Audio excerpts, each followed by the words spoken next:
आज का जो वचन है बहुत खास है, बहुत अच्छा है और मैं विश्वास करता हूं मुझसे और आपसे बात करेगा, मुझे और आपको सिखाएगा। And this word is don't lose it, या इसे दूसरे शब्दों में कहे तो keep it and preach it. मेरे साथ बोलिए, बोलिए keep it and preach it. इतने आराम से, कम ऑन, थोड़ा और ज्यादा तेज। Keep it and preach it. आज का खुदा का कलाम मैं विश्वास करता हूं आपको और मुझे बड़ी सामत देगा। खुदावंद के वचन में चलेंगे जल्दी से। मत्ती की किताब उसका 5 बाब उसकी 13वीं आयत को पढ़ेंगे। We have heard this verse so many times.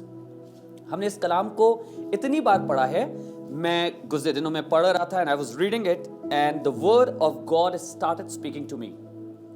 और उसने मुझे इंकरेज किया कई चीजों में, उसने मेरा ढांढस बंधवाया। और मैं चाहता हूं आज की सुबह आपका ढांढस भी बांधा जाए, आप भी इंकरेज किए जाए। अगर आपको लगता है कि बहुत परिस्थितियां बहुत अच्छी नहीं हैं, बहुत कंफर्टेबल नहीं है, चीजें बहुत बहुत ज्यादा ठीक नहीं हैं, this word is for you.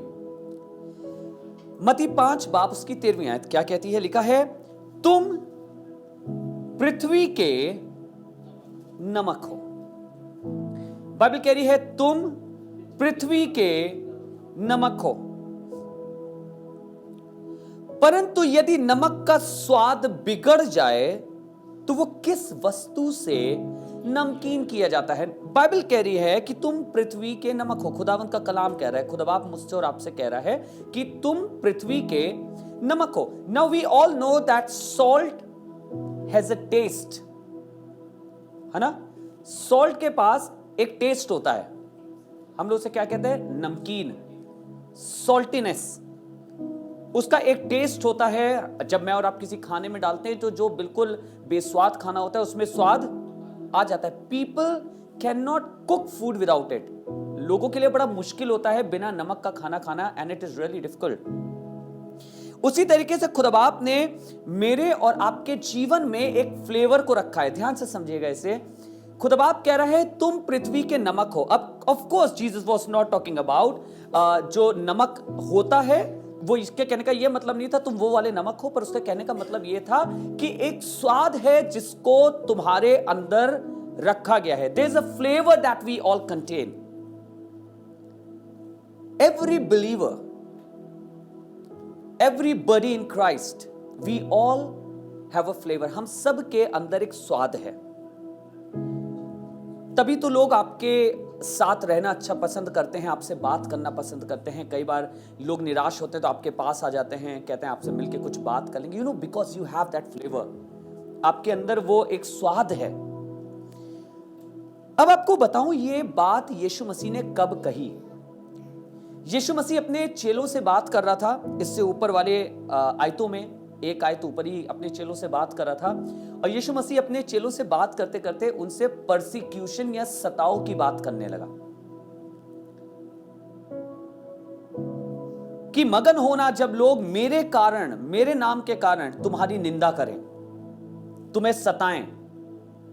So Jesus was talking about persecution. Yeshu Masih persecution की बात कर रहे हैं, सताव की बात कर रहे हैं। लेकिन उसी समय यीशु मसीह एक आयत के बाद तुरंत उनसे कहते हैं कि तुम पृथ्वी के नमक हो, और अगर नमक का स्वाद जाता रहे, कुछ तो होगा जो नमक के स्वाद को ले जाएगा, कुछ तो होगा जो नमक के स्वाद को बिगाड़ेगा या उसे खत्म करेगा। यीशु मसीह अपने चेलों को अर्थात बताने का मतलब कर रहे थे, there is going to be a persecution. होगी, सताव होगा, दिक्कतें होंगी, तकलीफें होंगी, परेशानियां होंगी। पर यीशु मसीह अपने चेलों से कह रहे थे कि अपने स्वाद को जाने मत देना।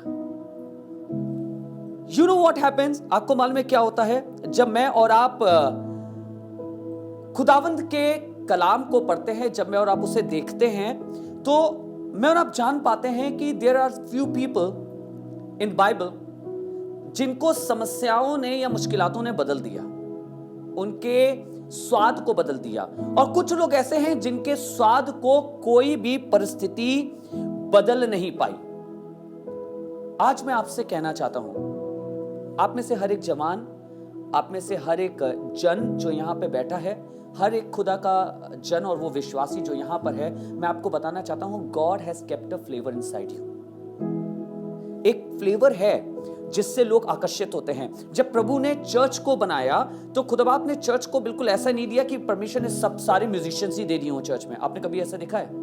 कुछ होते हैं जो बहुत प्रयास करते हैं, बेचारे सीखने का, बजाने की कोशिश कर रहे हैं, पर नहीं हो पा रहा है। It is not happening because they have a different flavour. अगर खाने में सिर्फ नमक ही नमक डाल दें आप, तो क्या होगा? बिकॉज आपको मालूम है, बहुत सी थ्योरीज हैं, बहुत सी चीजें हैं जिसके ऊपर हम प्रचार कर सकते हैं और जान सकते हैं कि नमक के लिए इसलिए यीशु मसीह ने बोला क्योंकि वो बहुत तरीके से इस्तेमाल होता था, प्रिजर्व करने के लिए भी चीजें इस्तेमाल होता था। This is true, it can happen, but here what I find is खुदावन यीशु मसीह एक तरीका बता रहा है, इंसान को, अपने चेलों को समझाने की कोशिश कर रहा है। Jesus is just trying to teach them that you have a flavour and do not lose it.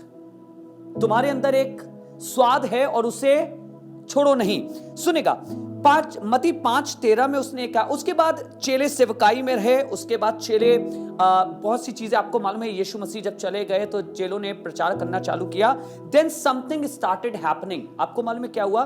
स्तिफनुस नाम एक जन था एंड उसको रखा गया था इसलिए ताकि लोगों की देखभाल करे खाने में, कि उनको कोई कमी ना हो। स्तिफनुस के हाथ से बहुत से चिन्ह और चमत्कार होने लगे।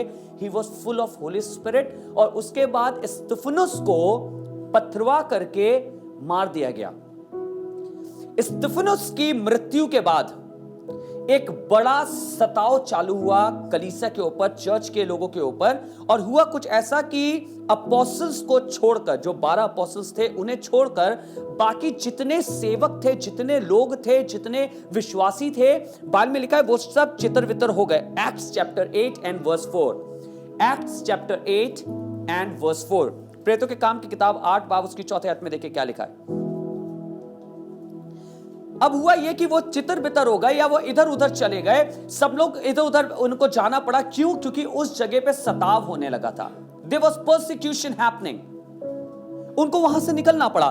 पर लिखा है कुछ इस तरीके से, Acts chapter 8 and verse 2 tells us like this, जो तितर बितर हुए थे, जो तितर बितर हुए थे, come on read it, जो तितर बितर हुए थे वे सुसमाचार सुनाते हुए फिरे। क्या लिखा है? जो तितर बितर हुए थे वो सुसमाचार सुनाते हुए, they were preaching the gospel. Which gospel? जिसके वजह से इन्हें तितर बितर होना पड़ा है। Which gospel? जिसके वजह से अपना घर छोड़ना पड़ा है, जिसके वजह से अपने लोगों को छोड़ना पड़ा है, जिस वजह से अपनी मिनिस्ट्री को छोड़ना पड़ा है, जिस वजह से अपनी उस स्थान को, अपने उस शहर को, अपनी उस सिटी को छोड़ना पड़ा है जहां पे ये बड़े हुए थे, जहां पे ये ग्रो हुए थे। Now because of persecution they had to move out. इन्हें वहां से बाहर निकलना पड़ा। पर मैं खुद बाप का धन्यवाद करता हूं, जब उस परसिक्यूशन के कारण ये बाहर निकले, जब ये वहां से मूव आउट करे, तो आपको मालूम है ये खुदा का कलाम उस स्थान में छोड़ के नहीं निकले कि अरे छोड़ो, यीशु मसीह के कलाम के वजह से हमें अपना घर छोड़ना पड़ रहा है, यीशु मसीह के कलाम के वजह से हमें अपने बच्चों को छोड़ना पड़ रहा है, यीशु मसीह के कलाम के वजह से हमें अपने लोगों को छोड़ना पड़ रहा है, अपने रिश्तेदारों को छोड़ना पड़ रहा है, हम कलाम भी यहीं छोड़ जाते हैं। No, you know what happened? When they moved out, they were still keeping the word of God. They were still keeping the word of God. हम लोग कई बार जब मूव आउट करते हैं ना चीज़ों से, जब परिस्थितियां मेरे और आपको बाहर लेके जाती हैं, बीमारी के वजह से हमारे कई बार हमारी लाइफ में चेंज होता है, मुश्किलातों की वजह से चेंज होता है, फाइनेंशियल प्रॉब्लम्स की वजह से चेंज होता है, and lot of things happen. You know what happen sometime? हम अपनी दुआ पीछे छोड़ जाते हैं, हम अपनी गवाही पीछे छोड़ जाते हैं, हम अपना विश्वास पीछे छोड़ जाते हैं, हम परमेश्वर का कलाम पीछे छोड़ जाते हैं और हम मूव आउट कर जाते हैं। कोई हमसे पूछता है आजकल चर्च नहीं जाते, अरे चर्च जाने में क्या मिला हमें, हमने क्या गेन किया चर्च जाने में? मालूम है ये वाली समस्या आई, ये वाली प्रॉब्लम आई। You know what happened? Yeshu Masih ने पहले ही कहा था तुम पृथ्वी के नमक हो और देखते रहना कि तुम्हारा स्वाद ना जाने पाए। Things will come against you. Do not think कि आप यीशु मसीह के संग हैं तो चीजें बड़ी कंफर्टेबल रहेंगी। बाइबल में लिखा है जब वो जो यीशु मसीह पे विश्वास करने वाले थे, वो जो चेले थे, जब वो तितर बितर हुए, they were carrying the word of God. कुछ बहुत खास आपको बताने जा रहा हूं, ध्यान से सुनिएगा। They were carrying the word of God with them. वो यीशु के वचन को अपने संग लेके चले। और उसके बाद आपको मालूम है क्या वो सुनेगा? एक्ट्स 8:4 में लिखा है वो सुसमाचार सुनाते हुए फिरे। सुसमाचार का मतलब क्या है? They were preaching the word wherever they went. बोलिए, जहां कहीं वो गए वहां पे वचन सुनाने लगे। जहां कहीं वो गए वहां पे वचन सुनाने लगे।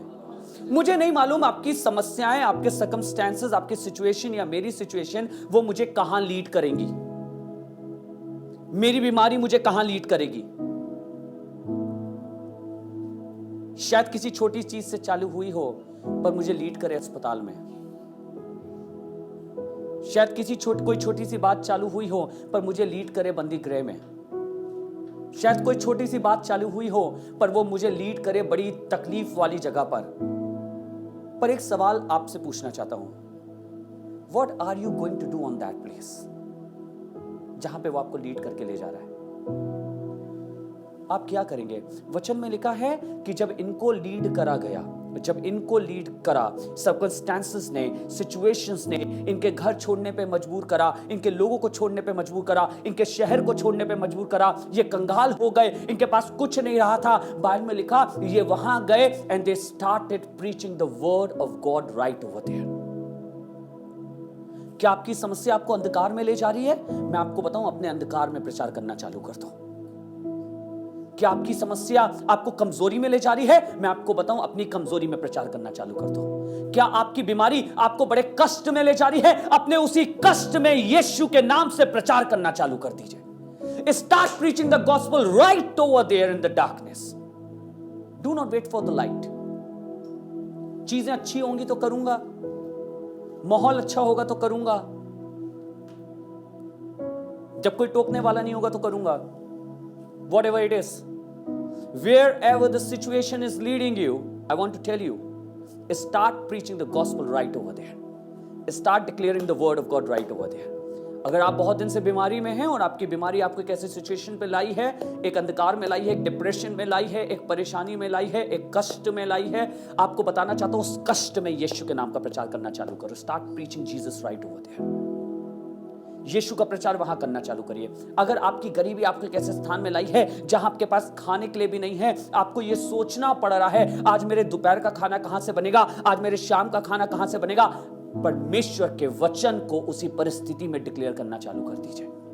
Do not leave it behind just because आपकी परिस्थिति आपको यहां तक ले आई है। अगर आप उसे पीछे छोड़ आए खुदा के कलाम को, आपके पास कुछ नहीं बचेगा। खुदा के कलाम को पकड़कर वहीं पर ले जाइए जहां पर वो है, जहां आपको इस सिचुएशन ले जा रही है। सुनिएगा, हमने 8 बाब उसकी 4 आयत पढ़ी, 8 बाब उसकी 5वीं से 8वीं आयत आपके सामने पढ़ने जा रहा हूं। ध्यान से इसको पढ़िएगा, अपने पास बाइबल में अंडरलाइन कर लीजिएगा। What happened when they got scattered and started delivering the word of God? वहां पर भी जहां पर गए खुदा का कलाम वहीं प्रचार करने लगे, जहां पर गए खुदा का कलाम वहीं पे बोलने लगे। क्या हुआ उसके बाद? सुनिएगा क्या हुआ। और फिलिप्पुस सामरिया नगर में जाकर लोगों में मसीह का, इसी वजह से तो तुम वहां से निकले हो, इसी वजह से तो भगाए गए हो। सामरिया में जाके करूंगा, यरूशलेम से भगाए गया हूं, सामरिया में जाके करूंगा। प्रचार करने लगे और जो बातें फिलिप्पुस ने कही उन्हें लोगों ने सुनकर और जो वो चिन्ह वो दिखाता था उन्हें देखकर एक चित होकर, किस जगह पर? You know, Samaria is not his place. Jews, आपने पढ़ा होगा, हम लोगों ने कितनी बार पढ़ा है ना, यहूदी जो होते वो सामरियों से बहुत ज्यादा व्यवहार नहीं रखते थे। सामरी स्त्री पर कहां? वहां जाके लिखा है वचन, वहां पे ये गए और वहां जाके फिलिप्पुस प्रचार करने लगा। क्या कहने लगा? मसीह यीशु पर विश्वास लो, मसीह यीशु के नाम पे विश्वास करो और तो खुदा बाप तुम्हें आशीष देगा, खुदा बाप तुम्हें अनंत जीवन देगा। He started preaching the word of God right over there. कहां? जहां पे इसको परिस्थिति ले गई थी। आपको मालूम है वहां क्या हुआ? Something started happening right over there. Something started happening right over there. उस जगह पे चिन्ह और चमत्कार होने लग गए। क्या होने लग गए? Come on people of God, इसे समझिए। जिस जगह पर वो गया, जहां परिस्थिति उसे ले गई, what he did, that he continued to preach the word of God. उसने सिर्फ इतना किया कि जिस वचन को वो यरूशलेम में प्रचार करता था, वही वचन आज सामरिया में भी जाके प्रचार कर रहा है। और आपको मालूम है उसके बाद हुआ क्या?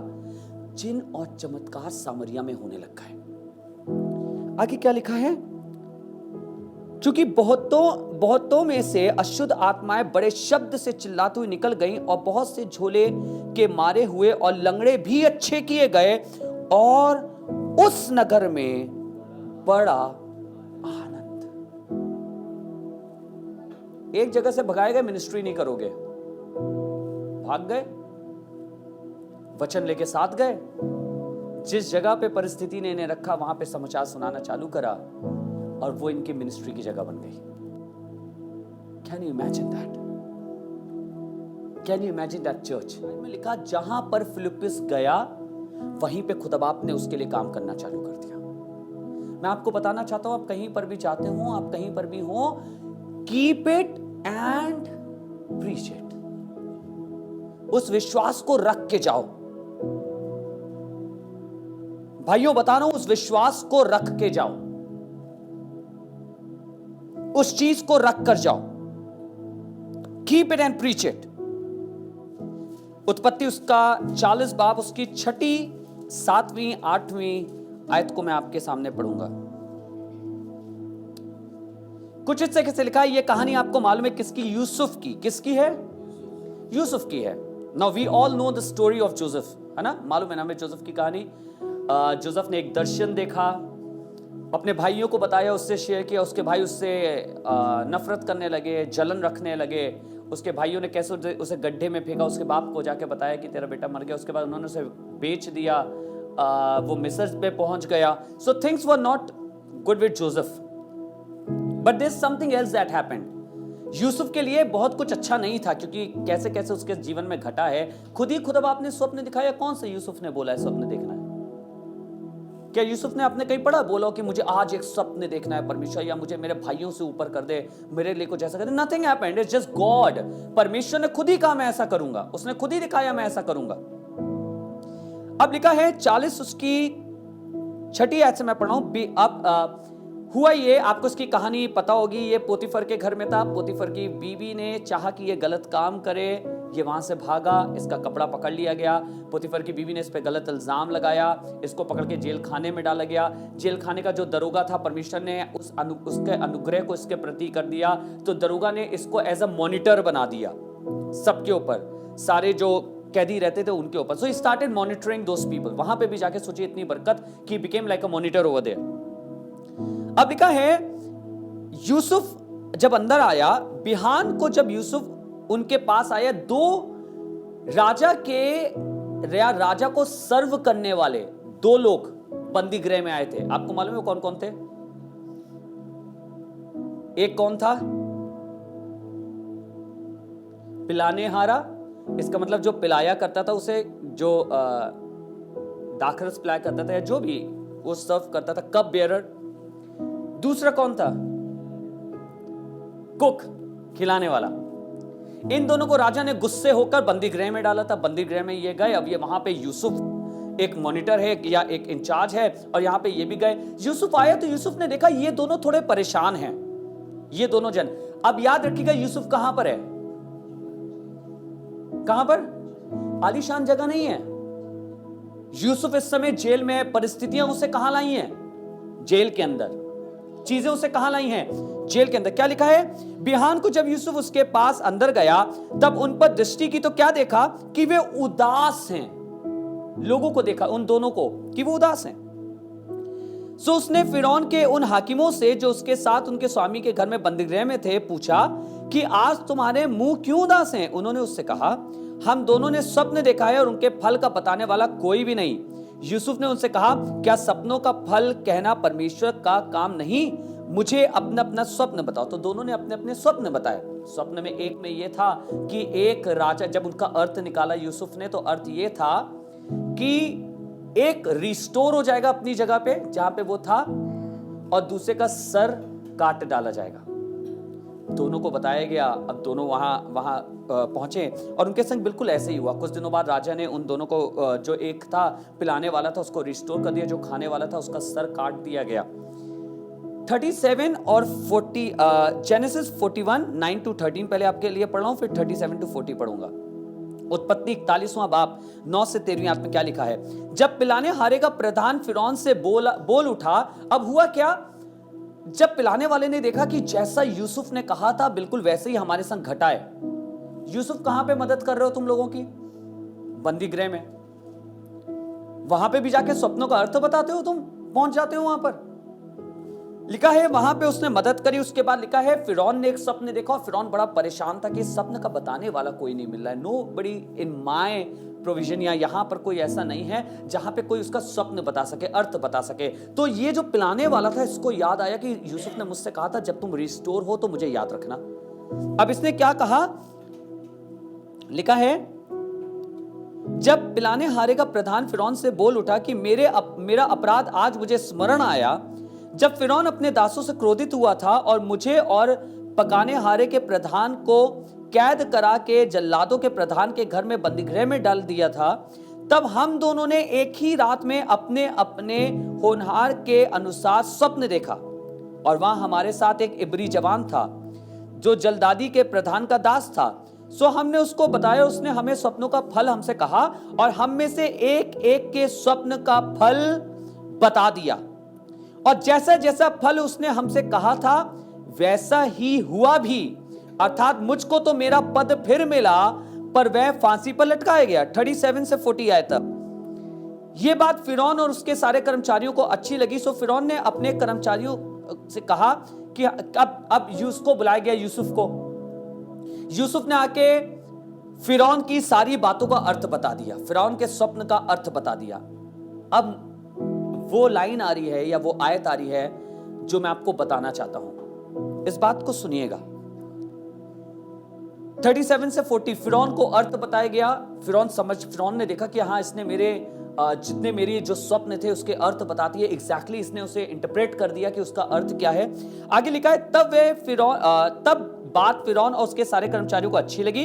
सो फिरौन ने अपने कर्मचारियों से कहा, क्या हमको ऐसा पुरुष जैसा ये है जिसमें परमेश्वर का आत्मा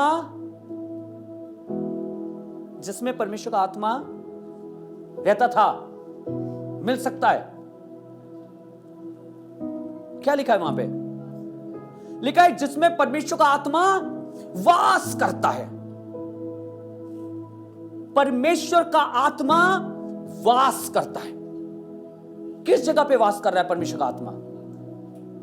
अरे बंदी गृह में। किस जगह वास कर रहा है परमेश्वर का आत्मा? अरे मुसीबत में। तब तक तो ठीक था जब तक स्वप्न दिखाया गया। यस, मैं बहुत अच्छा हूं कि खुदा का आत्मा मेरे साथ है। पर उसके बाद सबसे पहला पड़ाव आया जब भाइयों ने धोखा दिया। दूसरा पड़ाव आया जब बेचा गया। तीसरा पड़ाव आया जब जिसके घर में काम कर रहा है बिल्कुल ईमानदार जन है, बिल्कुल कॉन्शियस का साफ है, उसकी बीबी उससे कह रही है गलत काम करने के लिए, पर इसने कहा मैं तो नहीं करूंगा, वहां से भाग खड़ा हुआ। फिर भी गलत इल्जाम छोड़ आना चाहिए था खुदा बाप को पीछे ही। जबरदस्ती आपने पता नहीं कहां से सपने दिखा दिया। मैं तो देखना भी नहीं चाह रहा था, उस सपने की वजह से आज मेरा ये हाल है। I never wanted to be this. आपने करा ये, मैं तो अपने बाप के घर में ठीक ठाक था। इसको सब कुछ छोड़ देना चाहिए था। पर खुदा के कलाम में लिखा है बंदी गृह में रहते हुए, चाहे पोतीफर के घर में हो, चाहे गड्ढे में हो, चाहे बेचा गया हो, चाहे किसी मुसीबत में हो, चाहे किसी कलेश में हो, he was having and he was filled with the spirit of God। इसका अर्थ क्या है? इसका अर्थ यह है इसने अपने जीवन के किसी भी पड़ाव पर अपने ईमान को और खुदा की रूह को छोड़ा नहीं। He was keeping it। हम तो तभी तक रखते हैं जब तक चीजें अच्छी होती हैं। जहां हल्की सी बिगड़ी, जहां लाइफ ने कोई ऑफ नोट लिया, वहां पे हम तुरंत बिगड़ जाते हैं, ये क्या हो रहा है। हमें लगता है लाइफ बिल्कुल सीधी लकीर की तरह चले ना। कैसे? बिल्कुल सीधी लकीर। दुनिया में कोई भी ईसीजी मशीन पे भी सीधी लाइन नहीं देखना चाहता। वो चाहते हैं दिखता रहे कि ऊपर जा रहा है और नीचे जा रहा है ना? क्यों? क्योंकि वो क्या दर्शाता है? चल रहे हैं आप, अभी जिंदा हैं, पर हमें चाहिए सीधी लकीर। हो जाएगी एक दिन। ज्यादा मत मांगिएगा इसे। खुदा बाप बिल्कुल सीधा चाहिए। खुदा बाप कहेगा ठीक है, तू ही तो कह रहा था बिल्कुल सीधा चाहिए। मत कहिएगा खुदा बाप ऐसा चाहिए। कहिए खुदा बाप it's okay, up and down is okay, as far as चल रहा है सब कुछ ठीक है, ऊपर नीचे आ रही है, सीधा मुझे नहीं चाहिए। आप सोच के देखिए, यूसुफ अपने साथ खुदा की रूह को कहां कहां लेके चला है। अरे गड्ढे में भी है खुदा की रूह साथ में। बेचा जा रहा है खुदा की रूह। पोतीफर के घर में है खुदा की रूह। बंदी गृह में है खुदा की रूह। फिरौन के सामने खड़ा है तो भी खुदा की रूह। I will keep it and I will preach it. मैं अपने पास रखूंगा और मैं जहां जाऊंगा वहां इसका प्रचार करता रहूंगा। मेरी एक बहुत फेवरेट आयत है, एक्ट्स की किताब उसके 5वें बाब में लिखी है। खोलने की जरूरत नहीं है, आपने इसको सुना हुआ है। जब ये चेले बहुत ज्यादा काम करने लगे, मिनिस्ट्री करने लगे, तो जो आराधनालय के लोग हैं या जो हाकिम हुआ करते थे, उन्होंने बुलाया इधर आओ और कहने लगे क्या हमने तुम्हें आज्ञा नहीं दी थी कि यीशु के नाम से प्रचार मत करना? और उसके बाद उससे कहने लगे, चेलों से कहने लगे, पर तुमने पूरे यरूशलेम को उसके उपदेशों से भर दिया है। क्या करा? भर दिया है। अरे दुनिया कह रही है, सर्कमस्टेंसेस कह रहे हैं खत्म करो, तुम भरते जा रहे हो।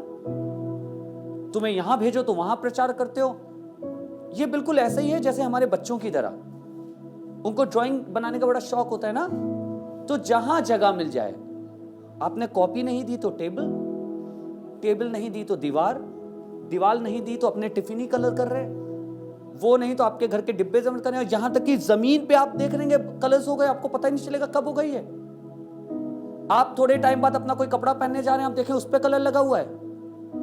You know why? Because they were keeping it and they were preaching it. आप इसको बिल्कुल इस तरीके से समझ लीजिए, अगर मैं और आप इस तरीके से करने लग जाएं, बच्चों के समान ही बन जाएं कि अगर शौक है कलर करने का, मत दो क्लीन पेज, जो दोगे वहीं पोत देंगे। खुदा कह रहे ऐसा जज्बा मेरे और आप में से सबके अंदर आ जाए, खुदावंत के नाम का आराधना करने का, उसका प्रचार करने का, उसकी सिताइश करने का। मत दो अच्छी सिचुएशन, कहां ले जाओगे? वहीं पे कर देंगे। मत दो अच्छे सर्कमस्टेंसेस, कहां ले जाओगे? वहीं पे पोत देंगे। मत दो अच्छी बातें, कहां रखोगे? वहीं पे सिताइश करने लगेंगे। याद है ना आपको पौलुस और सिलास? मत दो जगह प्रीच करने की, मत दो आराधनालय। हम अगर बंदी गृह में भी जाएंगे, so we will start worshipping God. Why? Because we are keeping it and we are preaching it. Keep it and preach it church. आज चर्च क्यों नहीं आप कई बार मैं और आप प्रचार कर पाते हैं? कारण यह क्योंकि हम रख ही नहीं पा रहे हैं उसे, वो तो छूट गया कहीं। We need to keep it and we need to preach it. उसे रखिए और उसका प्रचार करिए। एक्लियास्टिक की किताब में एक बात बहुत अच्छी लिखी, सबुपदेशक उसका 11 बाब उसकी 4 और 5वीं आयत को जब आप पढ़ेंगे तो बहुत खूबसूरत बात लिखी है, सुनिएगा। लिखा है, जो वायु को ताकता रहेगा। क्या? जो वायु को ताकता रहेगा वो बीज बोने ना पाएगा। पढ़िए उधर क्या लिखा है, सबुपदेशक उसका 11 बाब उसकी 4 और 5वीं आयत। जो वायु को ताकता रहेगा वो बीज बोने ना पाएगा, और जो बादलों को देखता रहेगा वो लवने ना पाएगा। अरे भैया आज हवा बहुत चल रही है, बीज फेंकेंगे तो उड़ जाएंगे। भैया आज सिचुएशन अच्छी नहीं है, बीज बोएंगे तो हो जाएंगे। अरे आज देखिए कितने बादल हैं, अरे आज नहीं करेंगे कुछ काम, कितनी मुसीबत है, आज कुछ काम नहीं करेंगे। खुदा का कलाम कह रहा है अगर मैं और आप वायु और मैं और आप बादलों को देखेंगे, जब सर्कमस्टेंसेस को देखेंगे, सिचुएशंस को देखेंगे, इसका कहने का मतलब क्या है, जब आप परिस्थितियों को देख के काम करते हो तो आप लवने, because all the time you are thinking oh it's not the right time to preach. कुछ दिन के लिए चर्च बंद कर लो अभी, it's not right time to preach.